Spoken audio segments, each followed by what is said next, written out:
Yeah, if we are building around rewind, not reverse. So around Mushmore. Yeah, around Mushmore. I do give permission to leave that in if you want, or to pull that. That's gonna be the clip. Yeah, that's gonna be the clip. That's gonna be the clip. Yeah.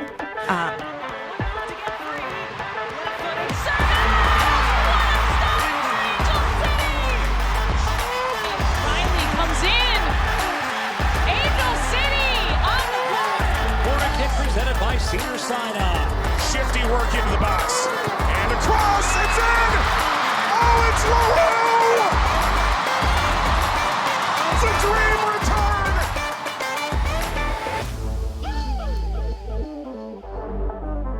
Welcome to Casual FC, an Angel City preview pod.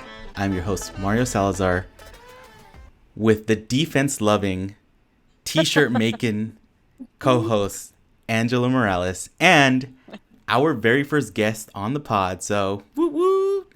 Woo! Eva Friedman, welcome. Yeah. Hi, And hello. Yes, and as many of our loyal listeners, I think we have, like, due to metrics, maybe about like 4 people that like fully listen. I might be one of them, but that's cool. It's growing. You might recognize Eva as Angela's girlfriend and knowledge of most things soccer behind the scenes. So really glad to have both of them on for this.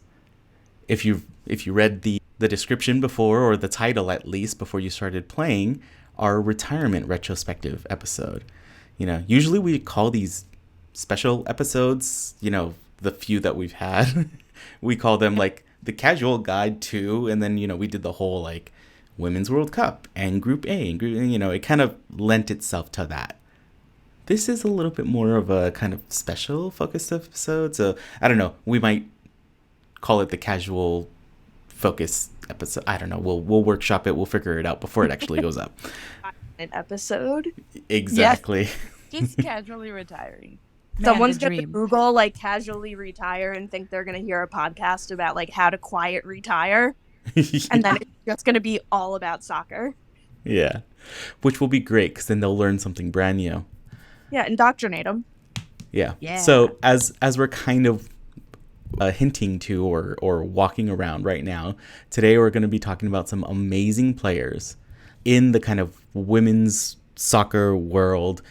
And as the show is, I am the casual here, so I am still learning about these amazing players, and a lot of them are heading out. So I'm like, just caught the tail end of it. But they've all decided. But you got to see it. But I got to see it, which was great. And I got to see it in that World Cup, which was amazing. So yeah, we're going to be talking about some players that have decided to hang up their boots this year, the impact that they've had, you know, on the game, and, you know, to our hearts, especially for you two. And I know, you know, let's see, this is another Will Angela cry episode. It's a toss-up. I'm having a decent day so far. So what's the over-under? We're recording in the middle of the day, so, you know, maybe it's not like as moody and dark. Yeah, like I haven't like experienced a full day yet. It's only what, 2 o'clock right now. Yeah. So also, real quick, with that said, today, the day we were recording, we normally like don't say what day we're recording, but it's September 20th, and I just want to make a point that today, 50 years ago, is when Billie Jean King played the Battle of the Sexes against Bobby Riggs, beat him in 3 straight sets, and effectively changed women's sports forever. Kind of put women's sports on the map, brought up equal pay before it was popular, like brought women's sports to the spotlight before it was popular. But yeah, it's an important day. That's all. I just wanted to make sure people who knew or who listened, even if you're listening on a different day, is that it's incredibly important. Yes, important day, and one of our owners, right? Yeah. She's an investor. Yep, there we go. Yeah. Angela and I sometime joked, you know, both offline or pre-recording or post-recording. I think today is very much going to be true to form, where we say, you know, Casual FC for us has been equal parts footy talk and therapy session. And today is going to be a nice therapy session for y'all. It's a good one. So Yeah. with that, which one of you wants to take the first person on our list? I think we're kind of going to tag team Okay. all of these Yeah. because there's a lot to say. I'm going to be soaking it all in. I think the first person on the list and the last person on our list, just in our notes, not that that's necessarily the exact order we'll talk about them in, but I think the two of them typically are like a perfect segue out of talking about them and Billie Jean King and such. Yeah. So the first person we want to talk about is one that we just recently saw against Angel City again in Megan Rapinoe when we played the Reign. Like I said on the Reign episode, if you think she's controversial, that's nice. I don't care. Like, get with it. She has had over 200 caps thus far with the women's national team. She has the game tomorrow on the 21st and then the game on the 24th left. She'll hang it up at 225 caps, which is a lot. She has had a prolific career, and she's just kind of been one of the mainstays of the national team without a lot of people really understanding that. She has been part of Team USA Soccer since 2003, which she's a year older than me, and so the same age as Mario, which is why whenever people talk about how old these women are, I want to scream. Wait. But they're all older than me. Wait, Rapinoe and I are the same age? What? Okay, yeah. It's not like I'm like Googling everybody's age whenever I'm like watching them, but you two are like 2 months apart. Oh man, her joints must hurt like crazy then if like my joints hurt. Right. It's like I'm a normal person and my body hurt. You have been doing this for what? For how long and why? And yeah. But Pino she started with Team USA's U20 team in 2003 and got the call up to the senior team, which is like the quote unquote adult team, in 2006. And has just been on the team since then, which is insane to have an almost 20-year career on a national team in any country, but especially this one. Yeah, I mean, most people are going to recognize her by the hair, right? I mean, at least that's where my first thing goes. Yeah. And the argument about was it pink or purple during the World Cup? Yeah, exactly. Exactly. A lot of people within the last 5 years, let's say, have really started to pay attention to Pino because of her work and her appearances, I would say, outside of soccer, especially the last 5 years, because of how loudly she advocates and really just stands up for a lot of marginalized groups. She was one of the first professional athletes to kneel after Colin Kaepernick did. It took a hell of a lot of flack for that. She has done a ton of work for the LGBTQIA plus community, voting rights, equal pay. I know I'm missing things. Sustainability, like all kinds of stuff. She's just kind of got her hands in everything, which led to receiving the Presidential Medal of Freedom from Joe Biden last year in 2022. I think when you think about Megan Rapinoe, especially the last couple of years, it's kind of impossible to put into words what she has meant for soccer, not just in America, but globally. And I don't know that we'll really be able to understand her legacy for a very, very long time. She's I completely agree. Yeah, she's really just put all of herself into trying to leave this space better than when she found it. And, with the 2019 World Cup, that clip of her saying that she wasn't going to the White House, that had been out for months already. That was not something new. It got resurrected right before the World Cup.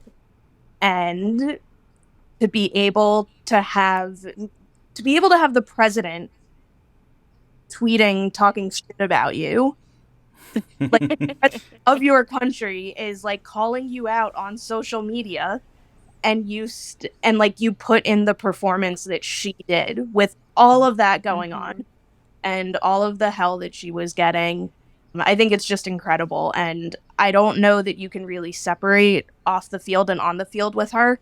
I think it all coincides. And I mean, just she's one of the pillars of women's soccer in America, I think, and will continue to be for a very long time. Yeah, I mean, I agree. There's no separating, you know, she's not two different people, you know. She's not the player on the pitch that's super intense and then the you know, completely opposite or, you know, just different off the pitch. It's no. Pinot is Pinot. Yes. It only took my phone like 2 times to, when I spelled it, you know, Pinot with an E, that I wasn't saying Pinot like the wine. So I mean, even my iPhone was like, yep, I know who you're talking about. Yeah, she's just cool. And in looking up notes and things like this, I had forgotten that after the 2015 World Cup, I believe,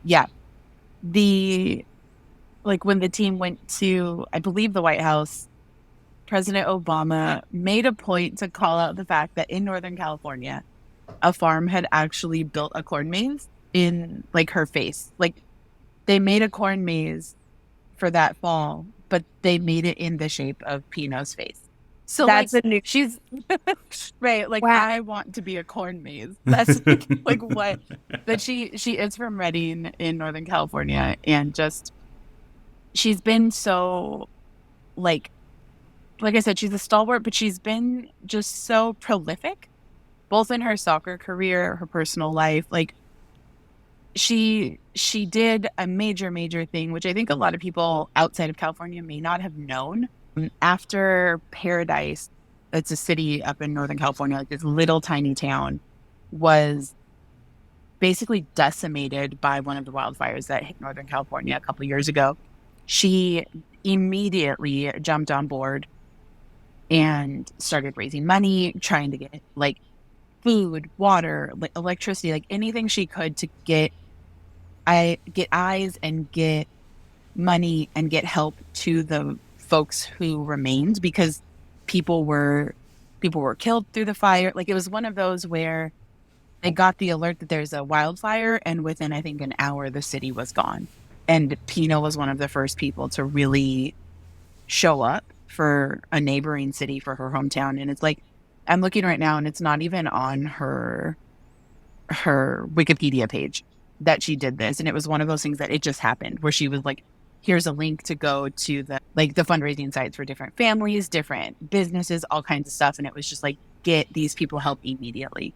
So it's like the littlest things like that, like a town of a couple hundred people that is decimated, to voting rights, women's rights, protections, and equal rights for the Black community.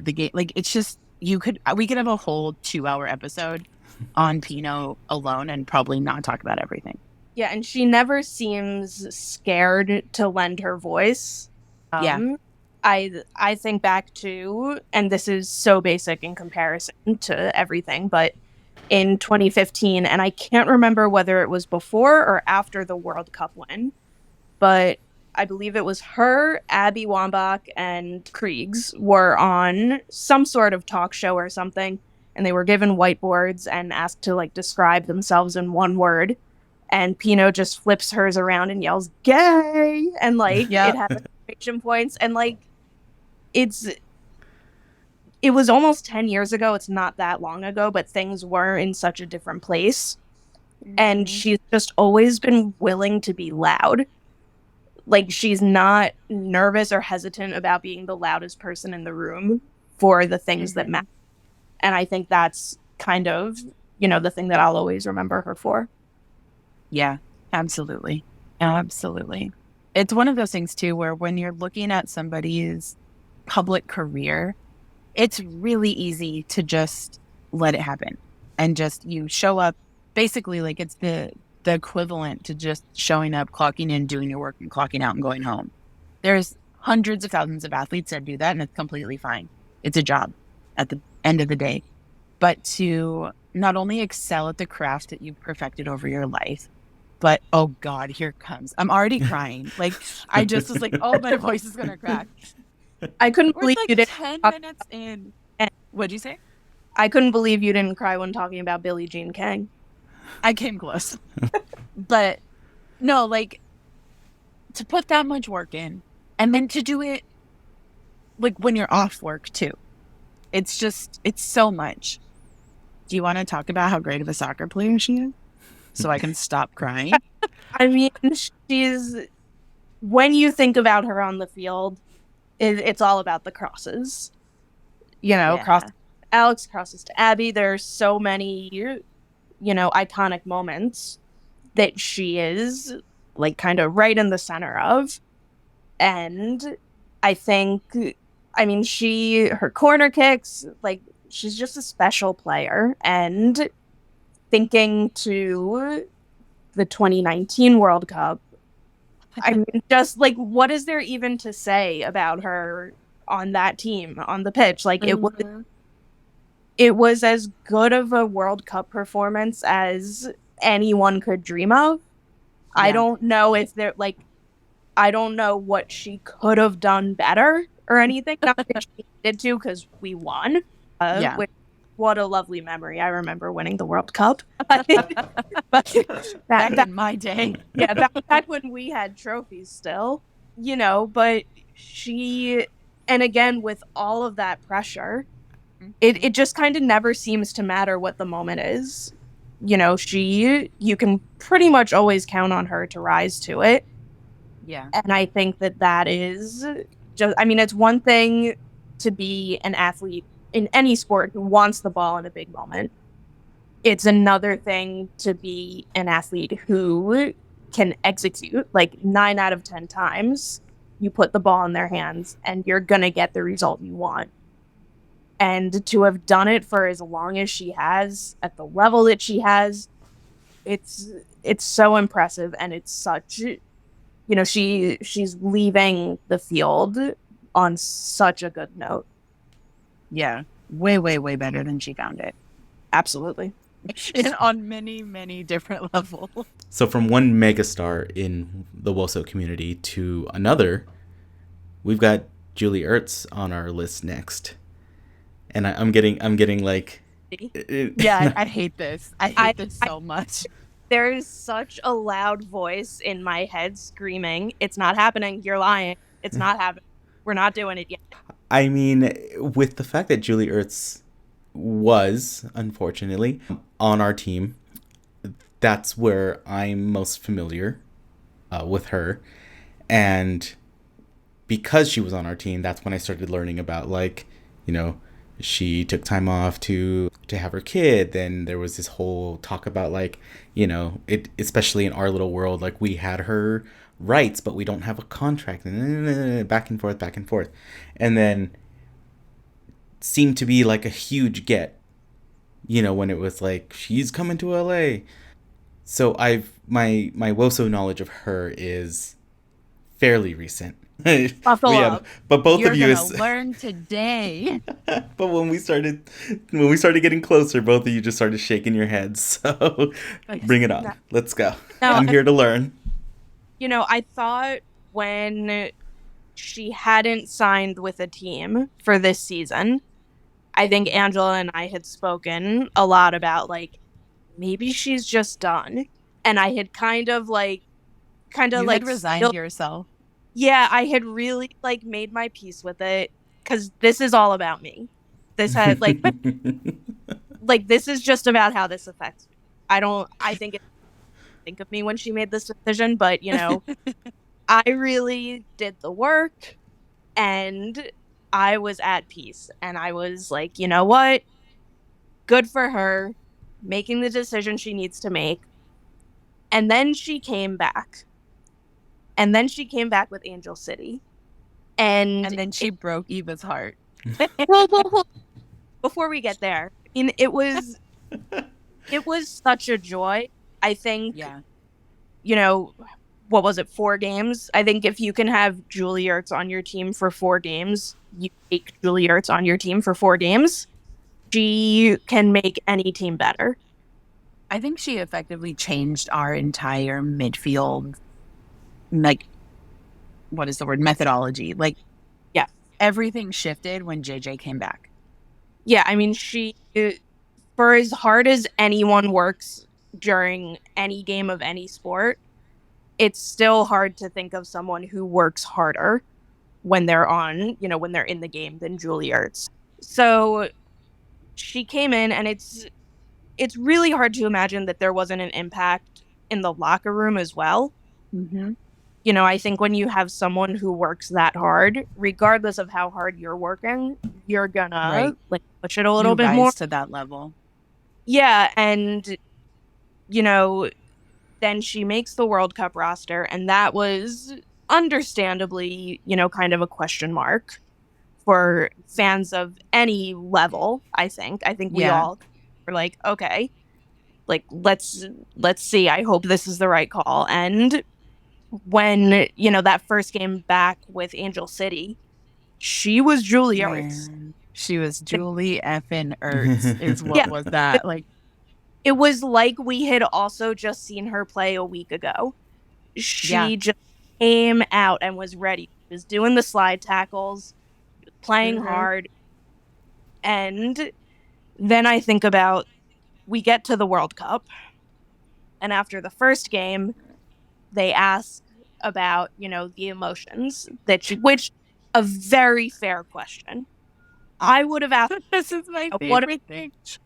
Yeah, you've been away from the national team. You just, your son is here. What are you feeling? She looks this journalist dead in the eye, into his soul. And the only emotions I feel are grit and determination. And I'm not an athlete. I'm not playing against her, and even I got scared. That. There's something about Julie Ertz just going all in that is absolutely terrifying. And it's such a joy to have her on her team, and I'm so glad that we as Angel City fans got to see her last NWSL minutes.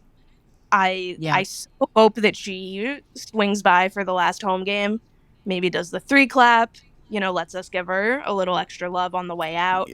Hopefully we do get a good send-off with her. At least just let us as a fan base say bye, something. Yeah, when she announced after the World Cup, talking about how it might have been her last game, I was like, oh, I hope that doesn't mean, total retirement. And then it came out, and, more than anything, I just want to say, how happy I am for her.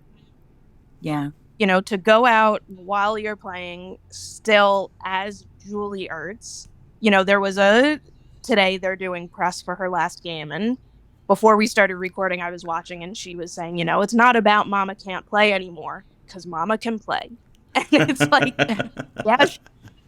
this is not about she can't do it anymore. And I think she so deserves, given the career she had, to make that choice for herself and to not be in a moment where her body's failing her and she has to leave.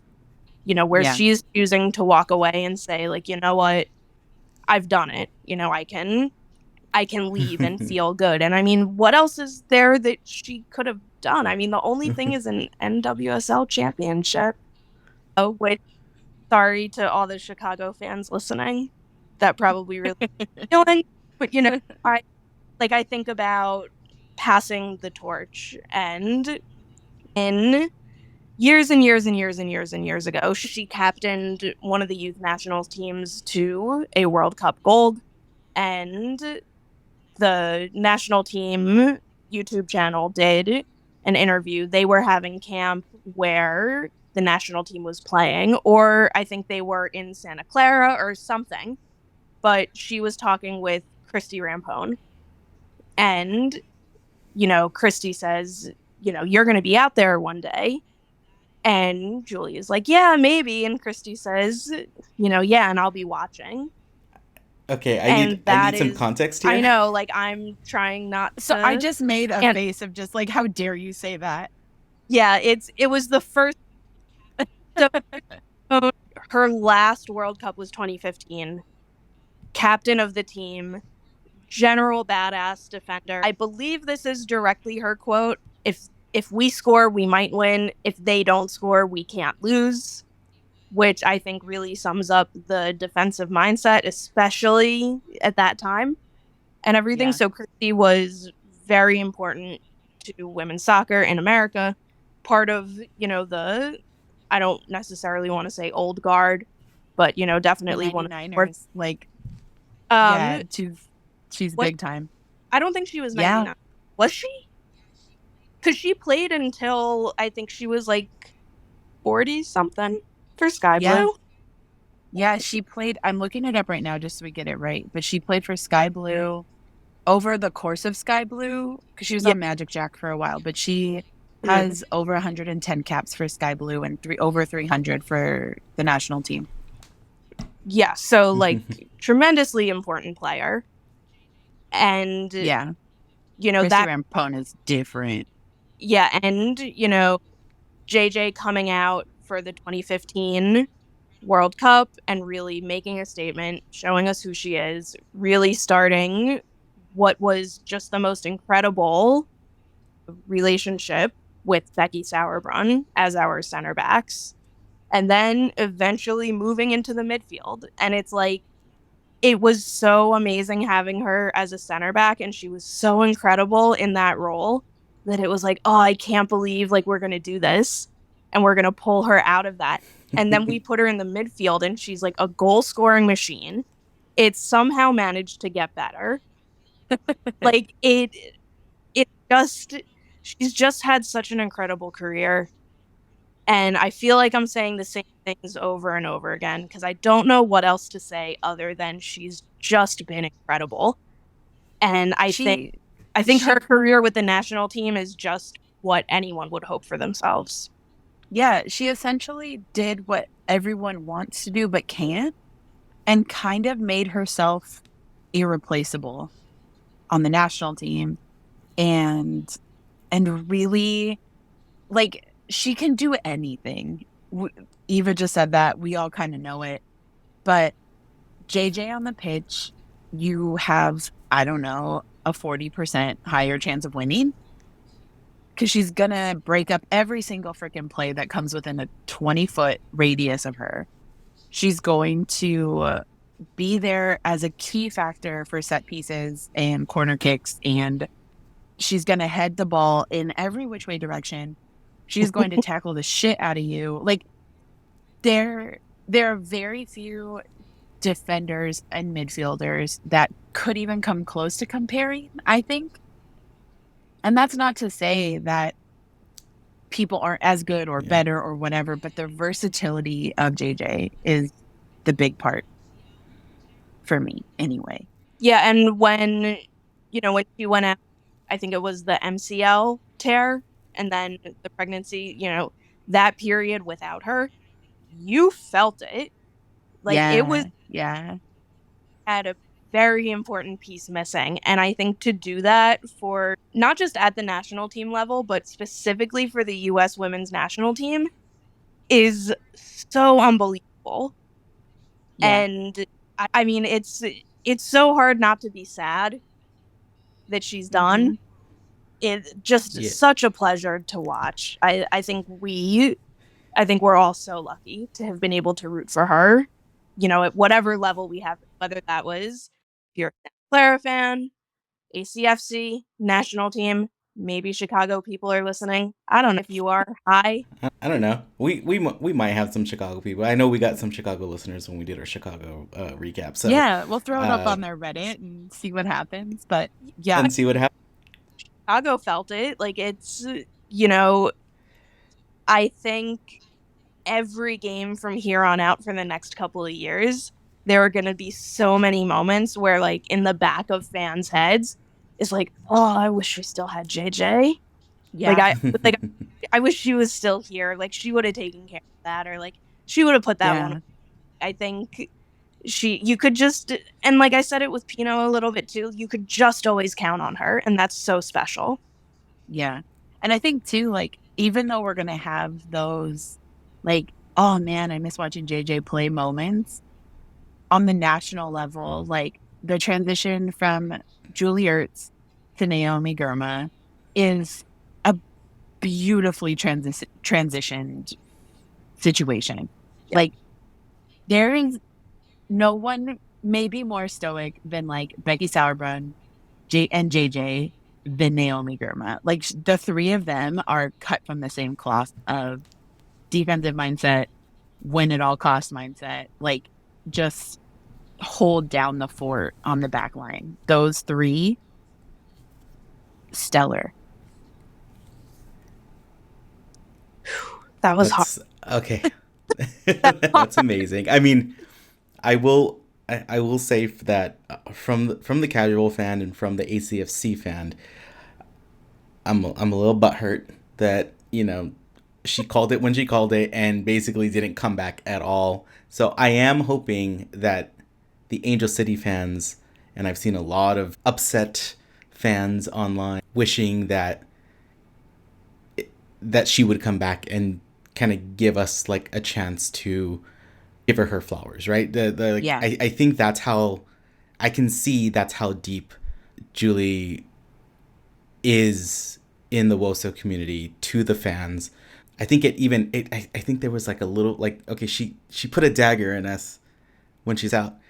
And then she kind of twisted it a little bit when she's like, oh, wait, no, I'm back for one more for the national team. And that little twist was especially felt here in LA. So hopefully she gets, you know, hopefully there's plans, there's an idea. And you know what? There's no blaming or there's reason to knock her for any decisions made. I mean, her decisions were her decisions. Being able to spend time with like family, her kid's only a year old. Like, it's very, I mean, I've got, you know, 2 little ones that I'm like, yes, it's very important, especially very early on.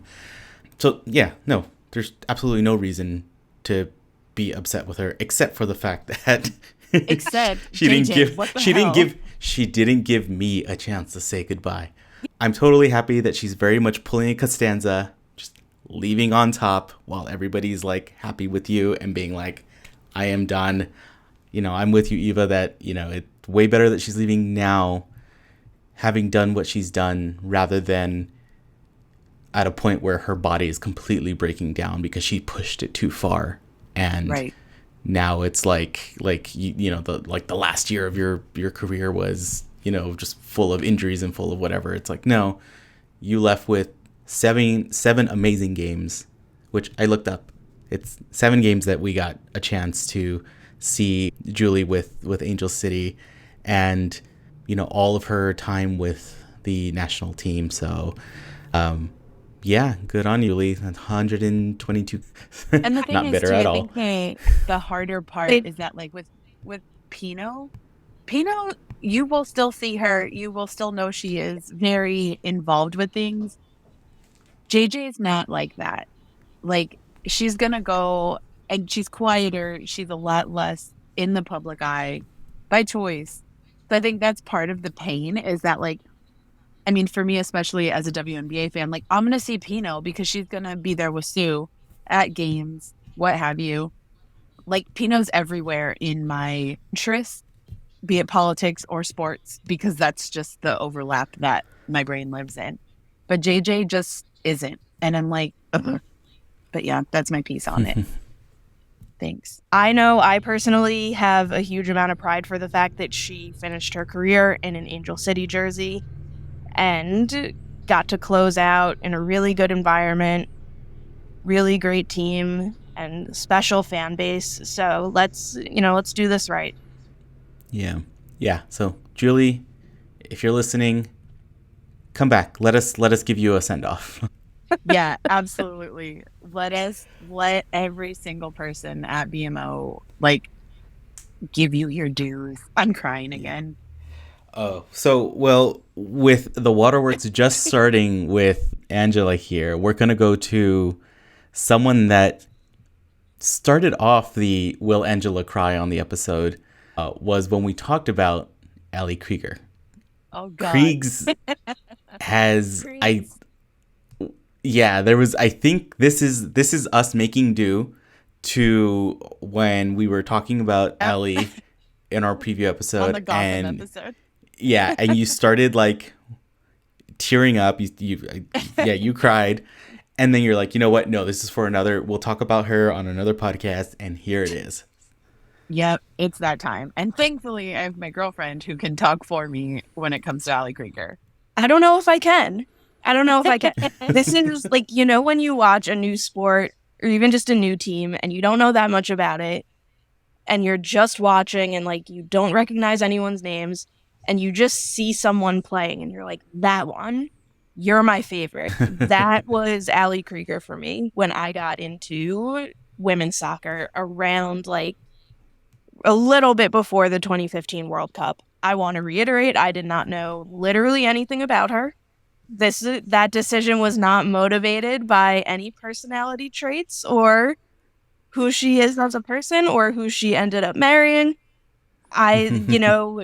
She was or is just so freaking fast. I think at one point there was like a crazy stat that she ran like at the speed of a horse. Like there was like she's just stupid fast. And you think about the PK in the 2011 quarterfinals against Brazil that she put in the back of the net to take the team to the semifinals. That comes after quarterfinals, right? Semifinals? Yes. Yeah. And, in 2016, she had a dope goal for Washington Spirit to send them to the finals or to help send them to the finals. And she's a Champions League winner.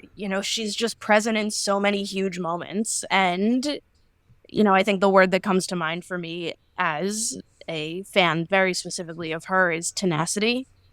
For those who don't know, after 2015, or I guess after 2016, she was kind of just like removed from the national team. Was confusing for everyone. Reasons unknown. Yeah, for reasons unknown. She's been pretty open about the fact that, she still doesn't have any sort of a reason or whatever. And then, at the 11th hour, she gets the call, you're coming to 2019. And to have spent the prior 2 years of what, just a hard time that had to have been so difficult. And she spent those 2 years staying ready. And to, the final touch of the World Cup was the ball at her feet. Yep. You think to the player reaction when she had her 100th cap celebration, finally. And it's just so clear that she's such a special person and such a special player. And, it's hard to think about not watching her play anymore. It's, she's kind of the one that I was like, oh, you're like, I understand this now. Like, I get why people love this. Like this makes so much sense. And, saying goodbye to that is, I think generally speaking, the wave of players that we're starting to say goodbye to is just going to be so difficult because a lot of these players were people's entrance to the team. And, if you think about 2015, we're talking Kelly O'Hara, Becky Sauerbrunn, Kriegs, Carly Lloyd, not Lindsey Horan. She's a little too young for that, but we get the point. But it's a lot of the players that we fell in love with and that brought us into this sport.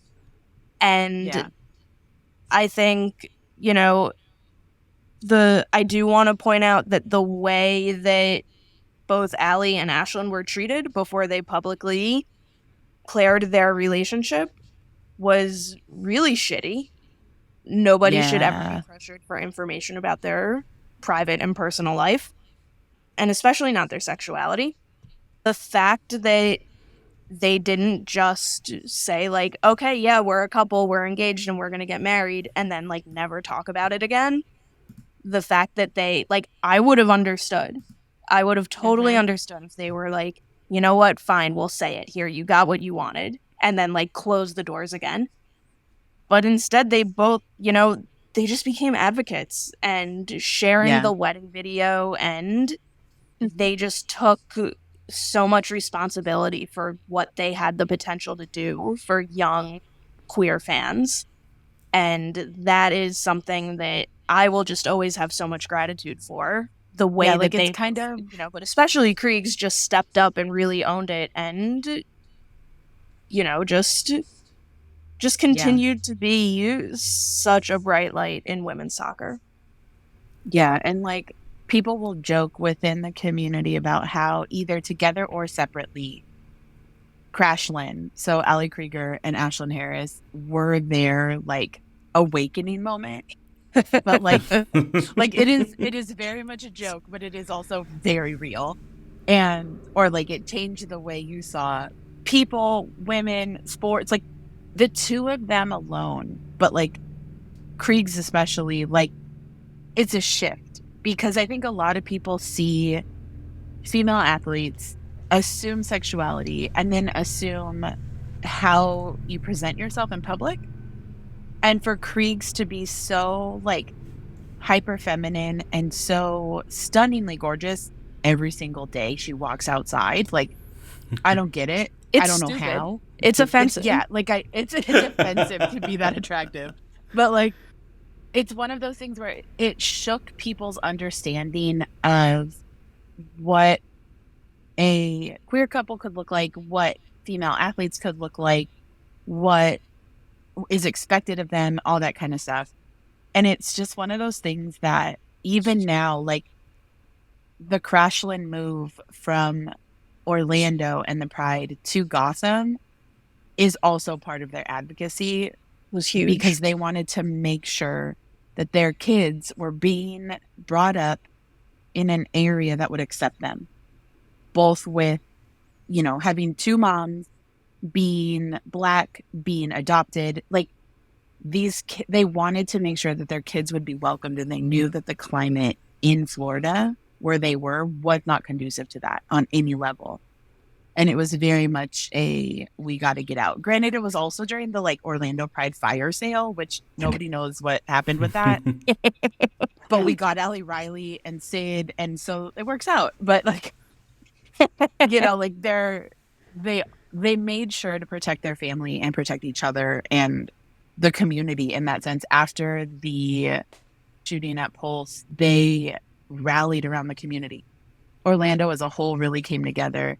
The Pride's fan base, like they have dedicated seats in their arena in a rainbow. Like it is important.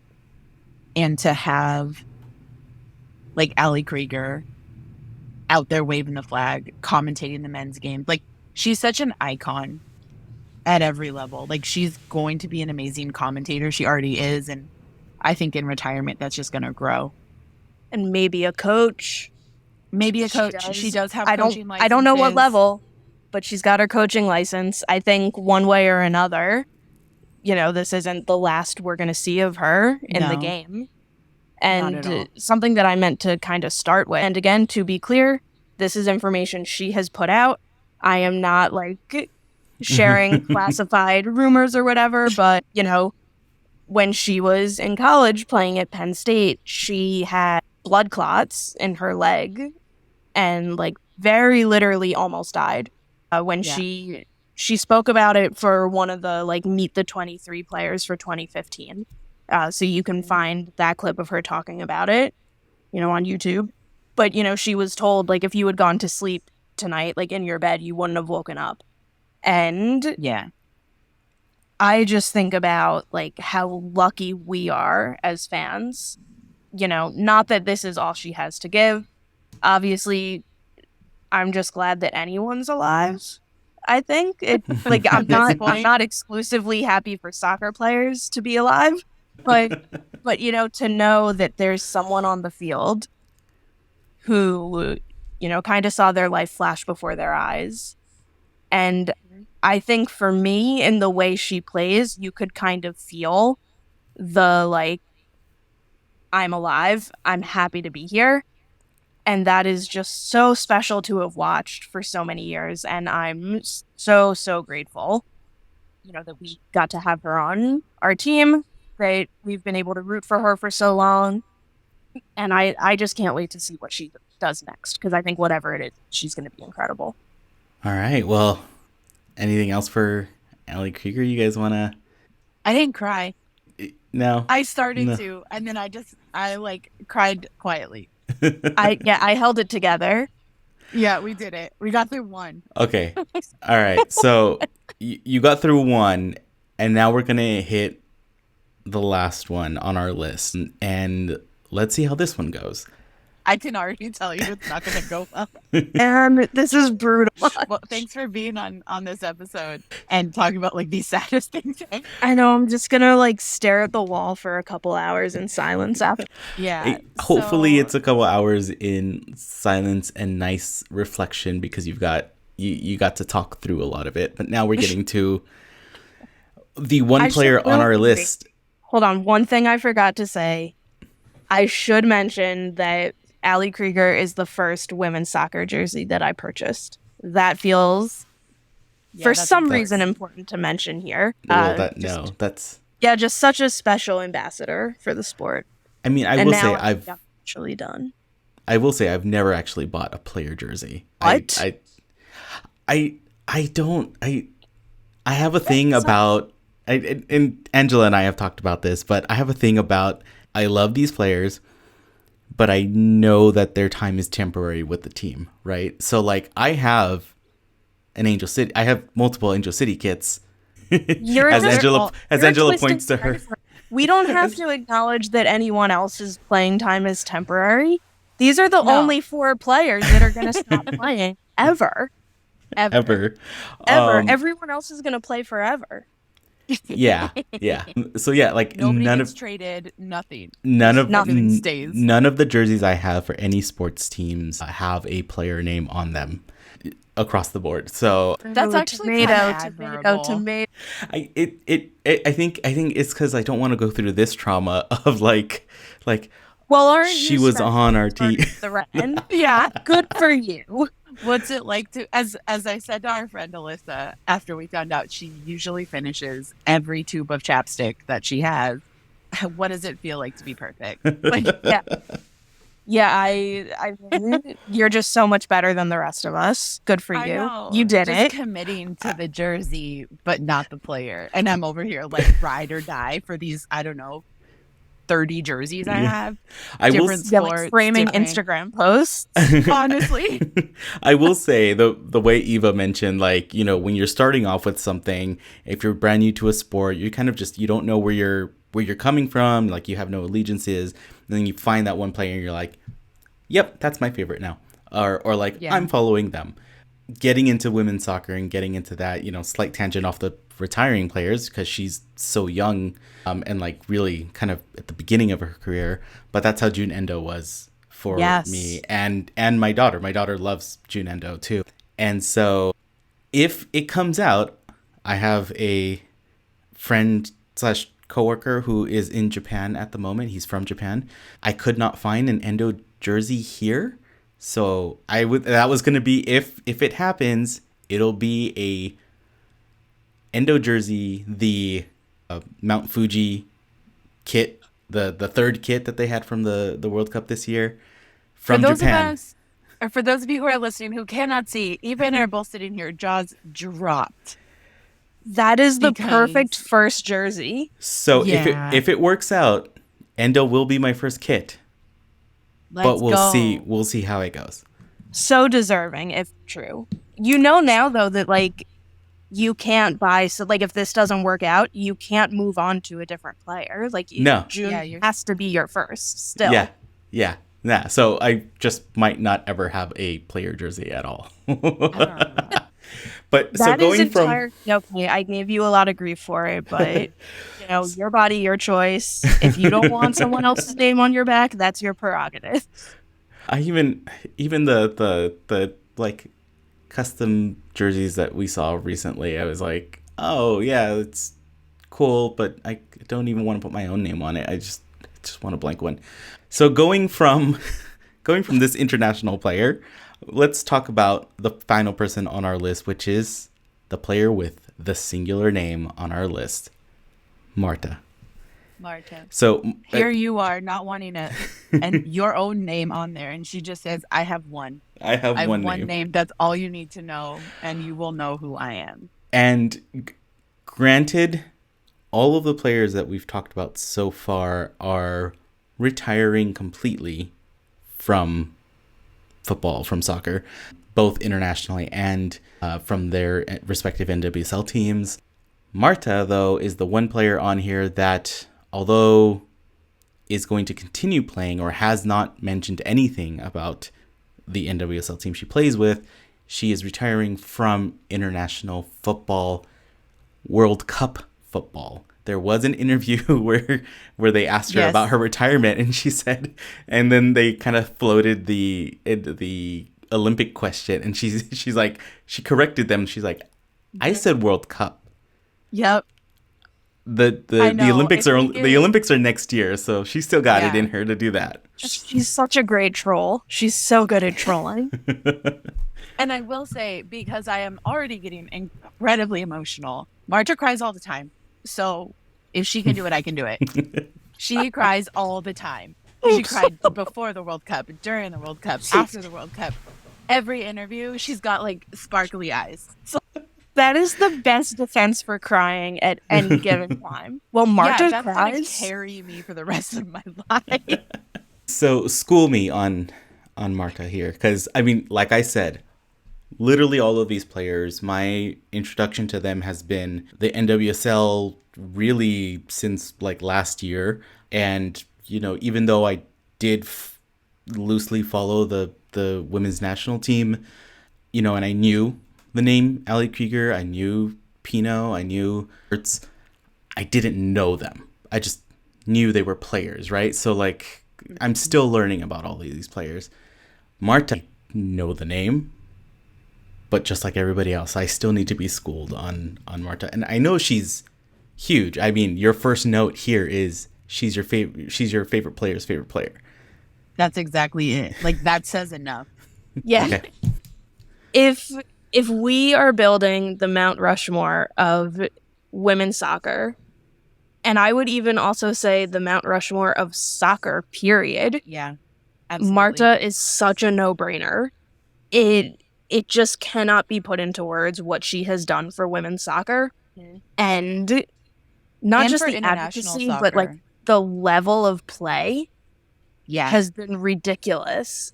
And we're so lucky to have had her in the NWSL, or to have her, excuse me. She hasn't. No word on that yet. But I was lucky enough to be able to fly down for her first game in the NWSL. And, you know, when she got to Orlando, and there is something so magical about watching Marta on the ball. There's just this electricity of anything can happen, and whatever I think could happen is probably not going to happen the way any of us expect it to.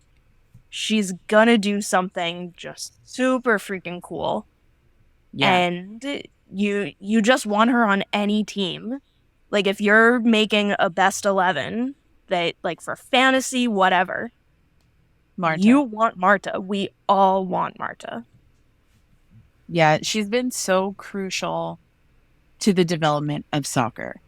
And like Eva said, not even just women's soccer, but soccer as a whole, on even like on the American level, on the global level. Like, she is an icon across the board. Like, you could go to any country, and if somebody asked you who your favorite player was and you were like Marta, they'd be like, okay, yeah. Like, just Mm-hmm. No question, no argument, no nothing. Like, oh yeah, okay. Like, we have players now that have not lived in a world without her and without her influence. Here I go. It's okay. Marta cried at the World Cup.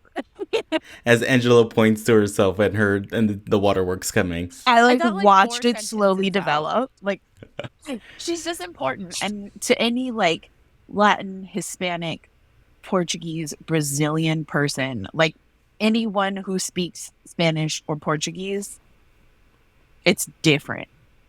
It's like, it's that level of different.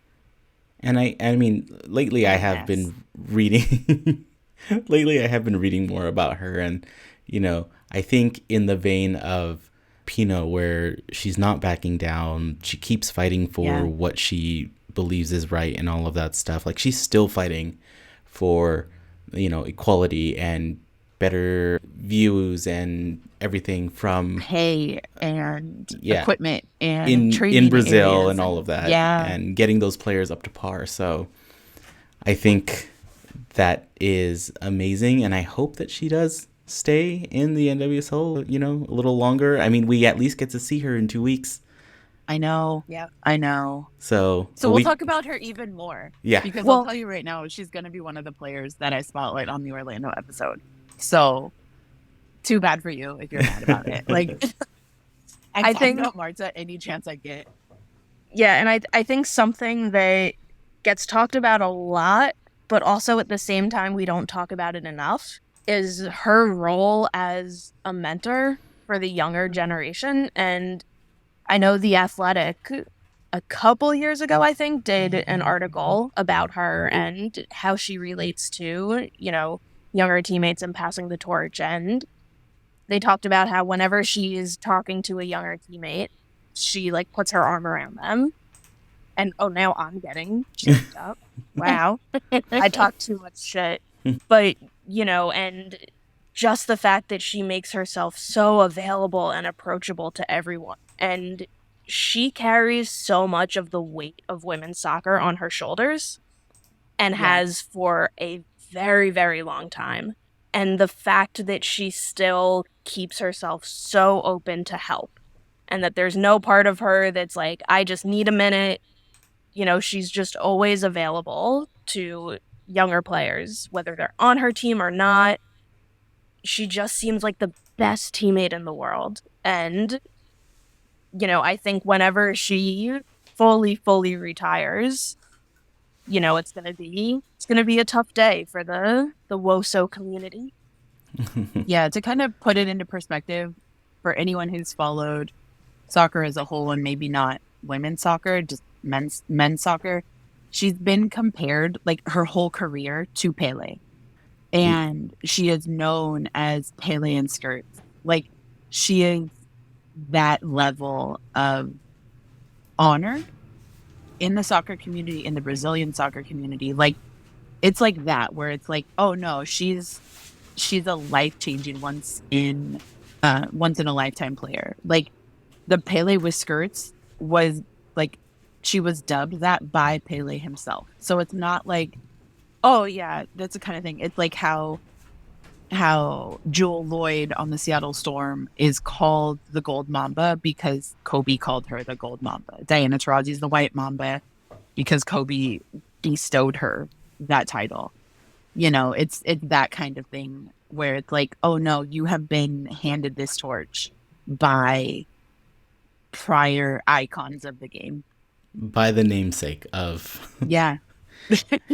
Women's soccer looks completely different without Marta, and not just for Brazil, but globally. And at every level, she's had such an impact in every part of the game, all over the world. So we made it through our list of amazing players. Only a few tears shed, which is, you know what, it's great to see the passion from both of you, and I'm I know from tons of other fans out there, and I feel lucky to be able to have experienced a lot of these players, you know, playing with us, playing against us, being able to see them and being able to see this caliber of players, right? Like the NWSL is really one of those top flight destinations for women in the sport, and hopefully we keep it going that way so that we keep getting more of these amazing players playing here and not have to fly to freaking Europe to go watch a bunch of them. Exactly. The international draw of the NWSL is growing again, and it's really cool because I think for a hot minute when all of the bad stuff was happening in the league, it rightfully so dissuaded a lot of women from coming here. And I think we're on the upswing from that, especially with Chicago getting the ick out, like I said, and really turning a corner of all of this in the last couple years. But we did. Yeah, and Marta, you know, giving the league her stamp of approval. and leaving Sweden to come play here was huge for the league and continues to be huge for the league. And she openly encourages, younger Brazilian players to come get into the NWSL. Yeah. And that's why there's so many Brazilian players. What? Oh no, that's why there's so many Brazilian players in the league right now. Yeah. Is because of her. That's it. Yeah, like that's Davinia, Carolyn, even thinking back to Camilla or Monica for the Orlando fans. Brazil just further back produces all the single name players. Yeah. Listen, when you're that cool, you're that cool. But she, she's talking very specifically about the NWSL. She has given so much to this league in a pretty short amount of time, and this league is extremely lucky to have her. Absolutely. All right. So with all of that, thank you everyone for joining us on this footy talk and therapy session that Casual FC brings you every single time. If you've listened all the way, it's because of the amazing players, and also thank you. So you might already like us. You might like what we're doing. So go ahead and hit that subscribe button anywhere you're listening from: Apple Podcasts, Google Podcasts, Spotify, blah, blah, blah, blah, blah. Go ahead, check us out at casualfc.com for all the pod links to a bunch of places. Some of them I ain't even heard of, but you probably listen from. Follow our socials on at Casual FC Pod on everything: Instagram, Twitter, TikTok, Threads, X, which is Twitter. You get it. I will call it Twitter until it has. You can pry that bird from my cold dead hands. Exactly. I will tweet until I can no longer tweet. And as we've mentioned before, we do have merch.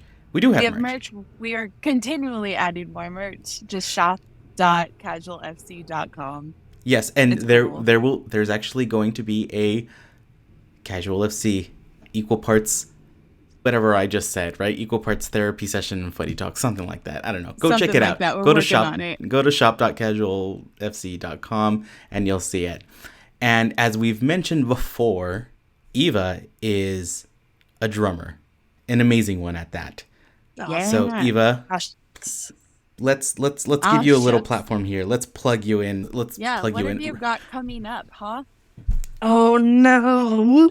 I'm so used to not talking and just playing drums. So now I gotta keep it together and talk for a couple more seconds. You can find me at Eva Plays the Drums. It's very hard to remember. I'm so sorry for that. So a little bit slower in case you're trying to write it down. Eva Plays the Drums. We'll also tag you on our socials with that. Yeah, if you still don't get it, just slide into Angela's DMs. She'll, feel free to ask her as many times as you have to until she replies. I will brag about you as much as I can. So give me the excuse. Let me know. It's my favorite. I do have a show coming up on September 30th, which I know is the season ticket holders event.